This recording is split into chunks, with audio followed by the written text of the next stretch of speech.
Hey guys, this will be video 16 for the Flying V design build. I'm going to go mobile here for a second and just kind of show you how I went ahead and glued the neck to the little tenon that we created. And I want to just show you this little clamping station that I've got set up and how I went about proceeding. The way I did this is I clamped the body, to my table, which I had mentioned. The way I designed this table is so it would float basically off of my miter stand and allow me to do just cowboy table router work, and then also as like a little workstation. So anyway, and a lot of the reason I do like this little table is because it's so small. It forces me to stay very organized. But where I'm going to go with this is obviously just envision that the neck is not on the guitar. Obviously, the body's just sitting there blank with the pocket. And what I did is I put the little poplar block in. Well, I'll just go under like this. Okay, so let me see if I can look. Yeah, this little poplar block right here, which wedged in nice and tight. I just set it in there to act as a shelf. And then what I did, I put a couple of drops of jet glue. I put 4 little drops of jet glue on the poplar block. The poplar block was not glued to the pocket. There's no tape in there. I didn't want to risk having anything that might cause I didn't want any sort of out of squareness, and that ought to make perfect sense. So I wedged that in. I knew that once I started clamping that it would force it down very flat with the actual pocket in the body. And I hope I'm not too close. It might be blurring. But then I jet glued this to the little poplar block. Then I knew I was ready to rock and roll. Now this is over on my high table and the neck's just laying to the side. Once I did that, then I was able to come in around let me back up a little bit so it doesn't blur. Then I was able to come around and just tape off everything and even prepare for my alignment lines, because that's my trapezoidal path, from the nut here all the way down. This is 1 11/16 out here, goes up to about 2 1/4 right here, and then widens up to roughly about 2 1/2 back here. So I got the tape down, and the cool thing about something that came to me there at the last, this little piece of maple, I actually made certain that it kind of did it naturally. It was above the top, so it was floating. It was it wasn't cantilevering, but it was just floating above the top.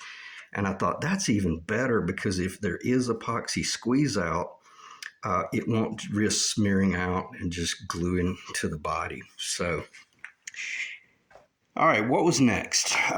Then I come over to my clamping station. Well, after I did my assessment layout here, see, this is what I was talking about. I didn't need the bridge anymore, because the bridge was in its set location. And even if the whole reason I had mentioned the actual center line of the body versus the actual center line of the guitar versus the outside edge of this wing compared to that wing, compared to the degree here, the degree there, because odds are you're going to get off a 64th or maybe even a 16th of an inch. So what's important is just making certain that once your bridge goes in and you've got all this route work back, we don't really care about center anymore, because these 2 studs, these anchors, have defined our true center now. And we put the bridge up there, and then we find the high E location. Okay, let me look beyond the camera. I'm sorry. There's the. Let me see. I'm having to look around the camera and there. So let me pause briefly and get a pointer, because this is pretty critical. Otherwise, it might get confusing. Okay, let's start back up. Let me get the camera roughly close to where I was. Once I got this bridge installed into the body, that automatically defined the the center of the high E saddle and the center, I'm going to look over the camera, the center of the low E saddle. This line out here, let me check the pointer. This point out here where the yellow, the black line and then the yellow starts, the yellow is kind of the out of zones. If I start seeing yellow, I know something's off. But that black line right there on the outside, right up against the yellow, defines the trapezoidal path. If you were to run a straight edge from the nut all the way down the body, don't think that you can just put a straight edge right here, because you might discover that there's some sort of weird machine work going on. In other words, they might have machined this pocket square, or who knows. So don't worry about that. All we're working with now is just trapezoidal path, the string path, P-A-T-H.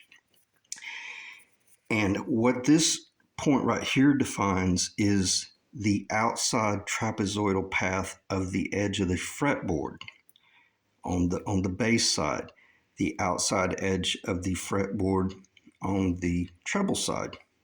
You follow? So, and I'm going to back up and look around the camera. That trapezoidal path ends up being close to 1/4 of an inch between the high E, the center of the high E string, and the edge of that trapezoidal path. And then the same thing over here. So what I'm doing, I'm making certain that I'm centering the center line of my neck, so that if you did shoot a laser line, it would be in line with that center right there.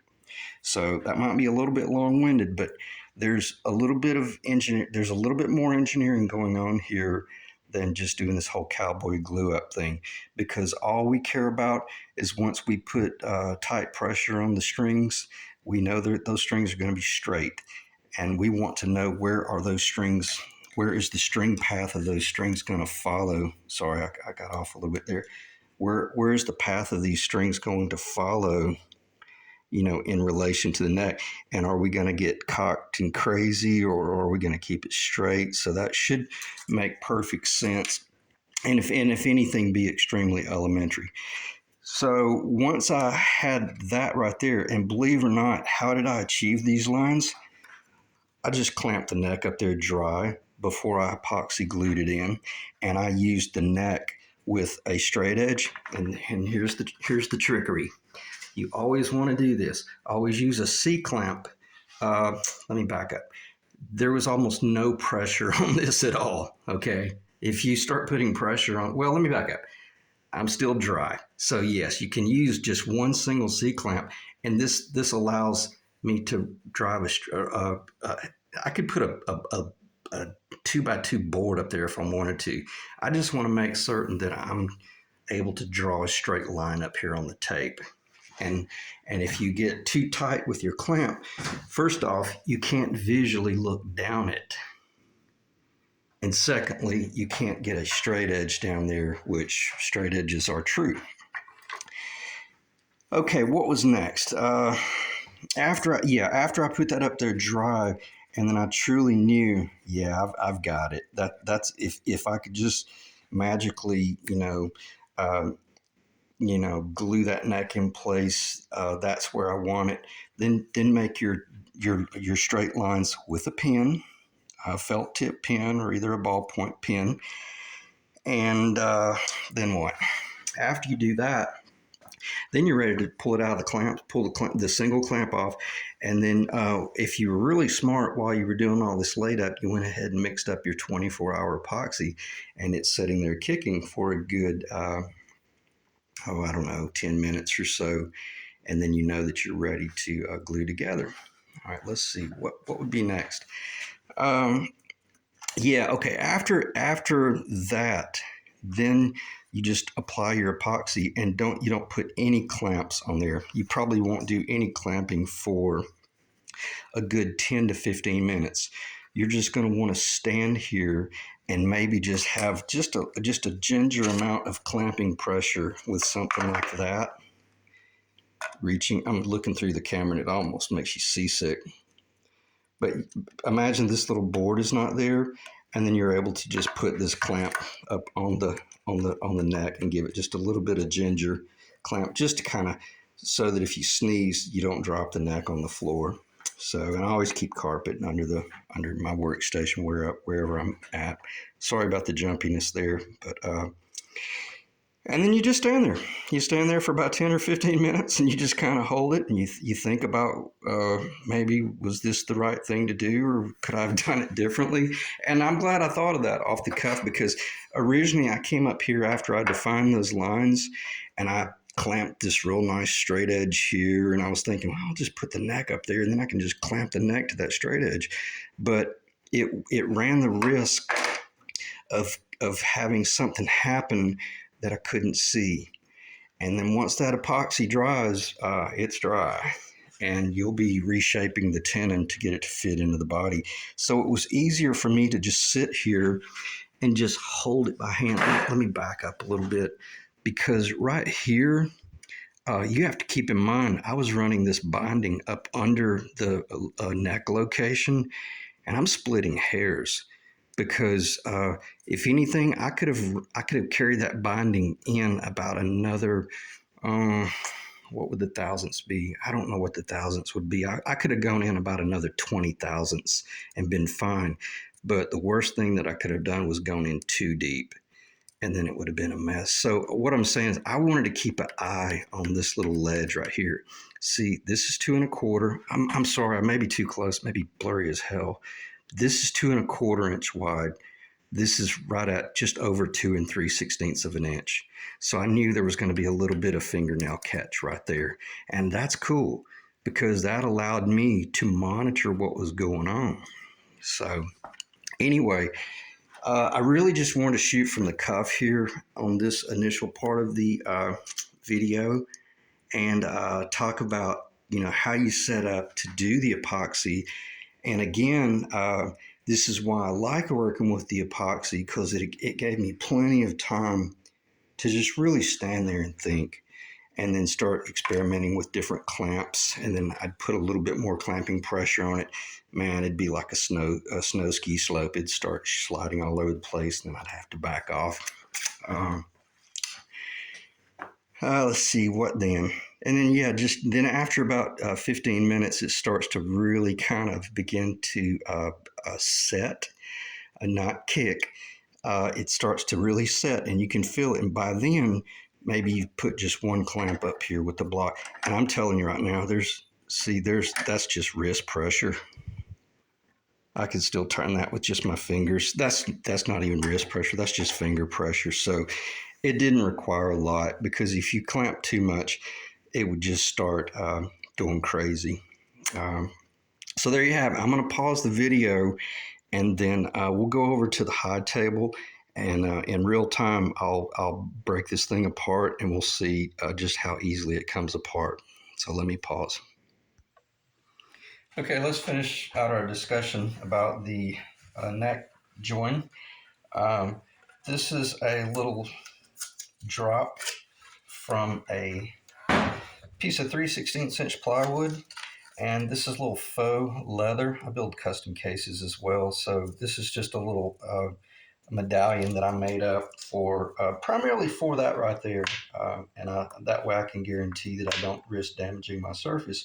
Because if I was doing some pretty serious clamping, like if I were gluing with this with a tight bond, I'd have some I'd have some very serious pressure on that. I'd probably have a clamp up here and clamp back there, and they would be C clamps. And if I was using even if just a piece of wood, if you're not careful, you'll crush the imprint of the grain of whatever it is board that you're using into your subject. So the little faux leather works well for that. That'll just show you kind of the back side of what I was trying to explain. This little piece wedged in there and cantilevered out, and just acted as a platform, so this didn't risk falling. And then it's got a couple of drops of jet glue there. I'll just do a flyby, and I have no idea where the camera is. I'm just gonna do a bank. I can't do a roll because the wings are too wide. Maybe I can, but I won't do a snap roll.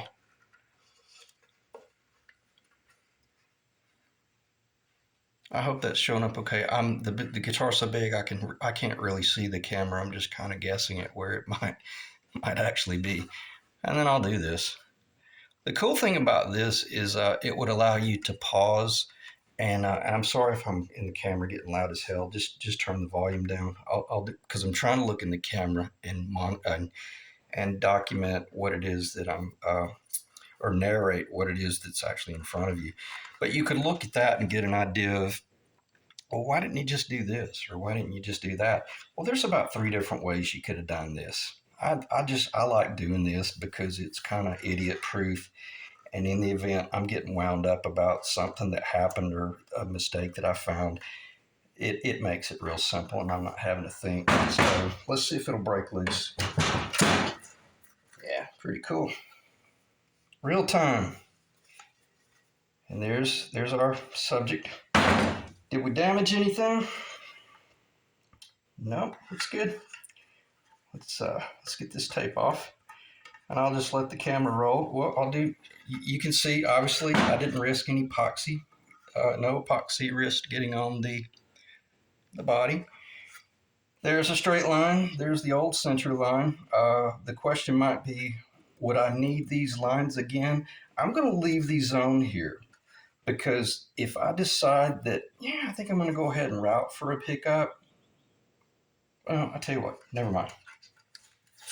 Because I've got the neck now, I don't need that anymore. From here on out, I'm just going to be, because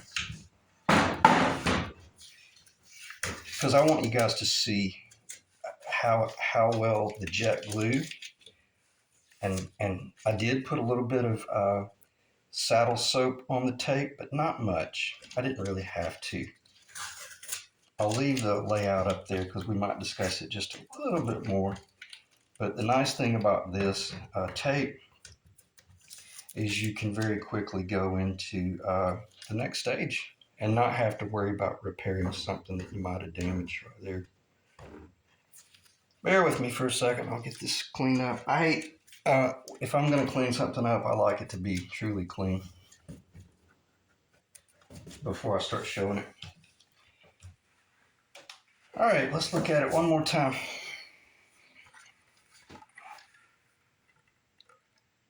No damage. It's good. No epoxy runoff, no squeeze out. You might have seen before, if you're going to be epoxying a certain area, well then draw that area on a piece of paper and mix your epoxy on that drawing, and then odds are you'll have just enough epoxy to do your job. All right, so I think what I'm going to do now is, should I pause the camera? I don't think so. I'll go ahead and show you this. I did make this where I laid the actual neck on a piece of long construction paper, cardboard, art paper, whatever this is called. And I drew a straight line. You know, that's 1 11/16 inch nut. Went up to my 18th fret location, made that dimension, and then this gave me my trapezoidal path at these dash lines. This was just the paper long, but I wanted it to run long in case I decided to do some tape back here and stuff like that. But basically, I don't know if you can see these dash lines. There's a dash line right there and a dash line right there. I think that dash line might have been the beginning edge of the route for the Floyd Rose block to go through the body. And I'm pretty certain that this dash line right here, if that shows up, there's a dash line right here. And that dash line is the 25.5-inch scale speaking length from the nut to that. That way I knew, no, I'm sorry. Let me back up. I apologize. This is the 25.5-inch speaking length back here because it's over the bridge. And that line right there represents, where the studs were. I apologize. I hope I didn't confuse anybody. So that line represents where the studs were because that was the area that I needed to make certain. Where I'm going with this, I had to determine what was this width. And I determined this width was roughly 2.5 inches. Well, you divide that by 2, if I can do my math without making mistakes, should be 1 1/4. So I found the center, and I measured over 1 1/4, and I just made a tick mark. I wanted to do some assessment because here's what will throw you. If you're not careful, don't always think that these studs out here are perfectly centered with the saddles. You might find that things are offset, just like that is offset right there. And if you just look at the bottom of this and you measured something and you said, "Oh, okay, we'll just find the center," very unlikely you'll find that certain things are offset. So don't even guarantee that these two studs are perfectly centered. They are. I'm just saying, get in the habit of making certain that what is my objective. And my objective is for the low E string and the high E string center to hit at a certain location. And then if I know that that magic number was 2 inches, and then my trapezoidal path terminated at 2.5 inches right there, well, then I just split the difference and I put a quarter on either side, and then I make my pin mark and I put some yellow tape. And then I know that as long as I just put this up here, I'm not doing any more measuring. I'm not doing any more calculations. All I'm doing is just putting this thing up here and I'm just gluing this baby in by visual. I could care less where, yeah, I do want center, but I don't care where center really is. I just want to make sure that once I tighten up those strings, that they follow a certain path. All right, a correction to my last video, and I should have done this in the at the beginning of the video, but I had made the statement that this is a 3 inch radius. It's not. It's a 1 1/2 inch radius. It's a 3 inch diameter. So I stand corrected. Let me pause the video. I'm gonna look at the time, and I'm gonna determine whether I'm gonna determine what I might want to talk about, because I don't want this video to be over 35 minutes. All right, so we're roughly at about 22 minutes. So what I'm going to do is, since I was talking about the headstock, I want to go ahead and knock this out so we can just put it behind us. Just wanted you to see the headstock, and after I got the tuners out of the way, these are the little pin locations that I was talking about that for the Spurzell. The reason I like doing that is because for the most part, I like going with a Spurzell tuner because they're lighter and they're incredible. They're an incredible value for the money. And the cool thing about the Spurzell is, even if I started to take one of the tuners off my 59 replica, but if I decided to go with or if the next owner decided to go with a different tuner, well, then the tuner housing is going to cover up that hole. And if they went with like a traditional Cluson or something, here's something I didn't clarify, and I'm not digressing, but the center from these tuner locations will allow anyone to go with a traditional vintage, I think the Cluson, and I think Grover might have made that tuner as well. I can't think what the heck they're called, but the ones with the tulip button on it that's on all the Les Pauls.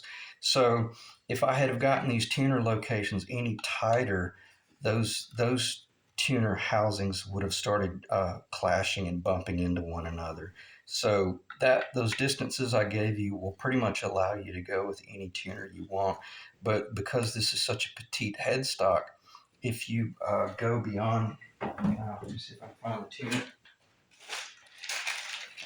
If you go beyond this design, then you might have a housing issue where the housing is trying to get too close to the edge. So there again, another reason why I like the Spurzell. It's very sweet and soft and round on the corner. Even your Shalers, the Shalers with a 45-degree tab or a 90-degree tab, or I don't know if the Shaler. Yeah, I think Shaler makes them without a tab. Gato or incredible tuners. So in other words, this is pretty much universal. All right, I need to just stop talking. I've already clarified that I stepped in 1/2 inch, and that should be enough information. I was right on that. That was a 1 3/8 inch diameter. Split that in the middle. What would it be? A half plus 3/16. Is that 11/16?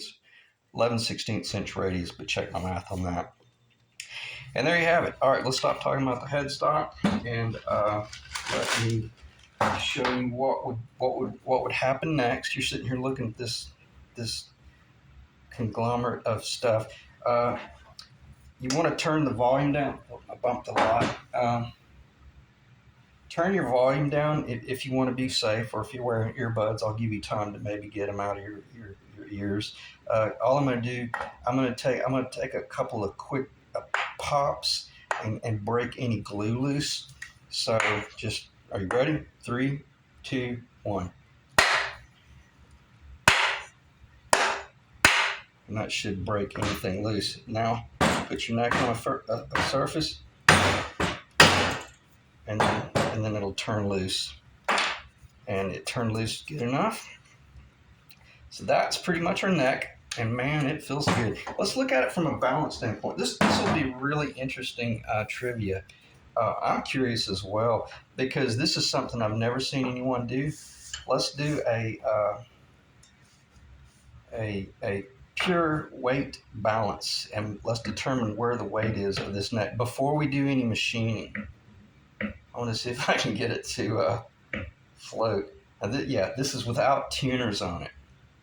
So, and if you want a little trivia for you, if you want to make certain that your lawnmower is in good working order, take your lawnmower blade off and you do the same thing, just with where the lawnmower blade mounts in the center of your Briggs and Stratton shaft. If this is your shaft, put your lawnmower blade on a little wedge, and if you're really smart, that little wedge is like a little triangle.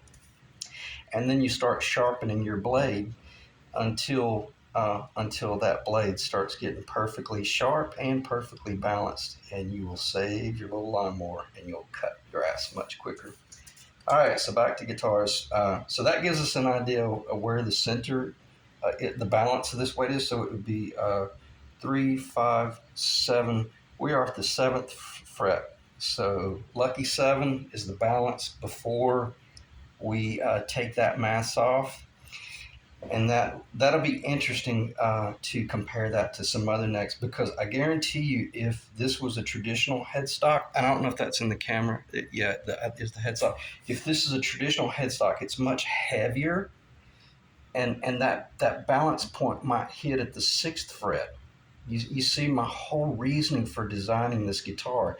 I'm trying to figure out how to find that sweet balance point. And the question would be, what's the industry standard for a certain guitar? They're going to vary, of course, but that just gives you an idea. Our neck is roughly at the 7th. Once we relieve that mass right there, it'll get lighter, it'll get heavier, so our balance point would move even further out. See what I'm saying? All right, so let's stop talking about that, or I'll stop talking about that. The only reason I brought up the whole lawnmower thing is I got to cut my grass, and my yard is huge. It takes about 3 or 4 hours just to cut it, so I'd much rather be doing this. All right, what's next? The next thing will be to transfer my 2-degree pitch from the 18th fret down, and I got to come in here and I got to figure out how I'm going to cut all of this out right here to turn this thing into a true tenon neck. And then that's it. And it's a lot of handwork. There's going to be a whole bunch of, I'll do this with a pen because there's nothing wrong with it, but most likely, I'll go ahead and do it on a pen because it's all going to get sanded off.